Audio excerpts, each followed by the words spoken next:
Bonsoir, chers frères et sœurs en Christ. Moi, je m'appelle le Père René Agenglo. Je suis là avec notre sœur Myriam et je suis là pour vous présenter quelque chose qui me tient à cœur. Je voudrais d'abord commencer par nous dire que je ne présente pas ici Jésus-Christ comme un charlatan, un thaumaturge, un guérisseur qui est là et quand nous avons des problèmes, nous allons vers lui, se jeter sur lui pour régler nos problèmes. Non. Jésus-Christ, nous le savons tous, il est le Fils de Dieu, il est Dieu, celui-là qui a donné sa vie pour nous sauver. Voilà. Et ce que je veux dire ici, ça concerne nos sœurs qui ont des difficultés à porter leur grossesse à terme. J'ai voulu partager cette expérience avec vous parce que depuis plus de 9 ans, j'expérimente cela et j'ai vu que ça marche toujours. Alors je dis, notre Seigneur, il est merveilleux. Pourquoi ne pas partager avec les frères et sœurs? Alors il s'agit de quoi? Quand tu as une femme et que tu as remarqué que quand tu tombes enceinte, après quelques semaines, quelques mois, tu perds la grossesse, la première des choses à faire, c'est de contacter un prêtre. Même avant de tomber encore enceinte, tu peux dire contacter un prêtre et exposer ton problème. Et le prêtre avec toi, vous entendez.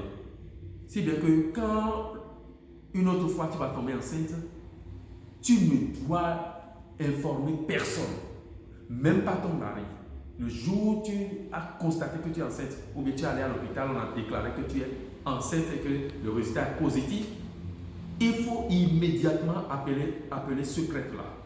Et le prêtre, lui aussi, doit se rendre disponible systématiquement, automatiquement même, pour te recevoir.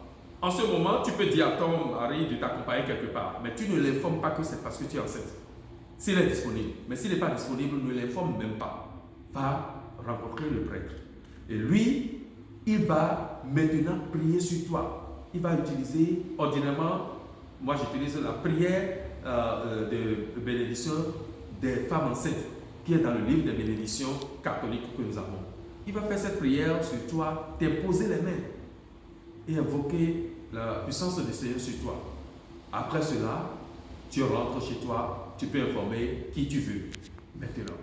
Et là, à partir de ce moment, tu commences par faire le chapelet chaque jour. Tu fais le chapelet et demander le soutien, le secours de la Vierge Marie.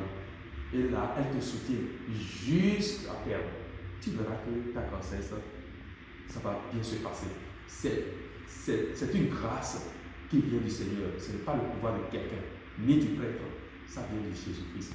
Mais comment peut-on en arriver là? Comment peux-tu recevoir du Seigneur cette grâce si tu n'as pas la foi, par exemple? Si tu n'as pas la foi, tu pourrais ne pas avoir ce que tu demandes de la part du Seigneur.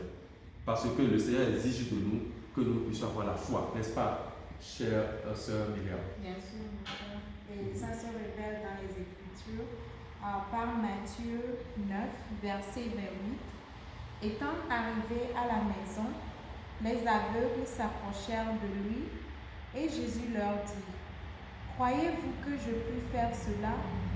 Oui, Seigneur, lui répondirent-ils. Alors il leur toucha les yeux en disant: Qu'il vous advienne selon votre foi. Et leurs yeux s'ouvrirent. Voilà. Donc le Seigneur a demandé à ces aveugles-là si ils croient que lui, il est capable de leur faire cela, de leur accorder la guérison. Mais ils ont dit oui. Oui, nous croyons. Alors le Seigneur a agi et ils sont guéris.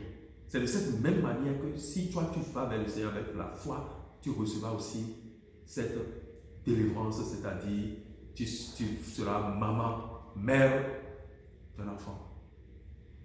Il y a d'autres passages, n'est-ce pas, sœur Myriam? Oui, mon père. Il y a dans Jean 11, verset 40, Jésus lui dit: Ne t'ai-je pas dit que si tu crois, tu verras la gloire de Dieu? Si tu crois, tu verras la gloire de Dieu. Alors, mes chers frères et sœurs en Christ, croyons en la puissance de Christ et il va se révéler à nous. Merci beaucoup. Dieu nous garde.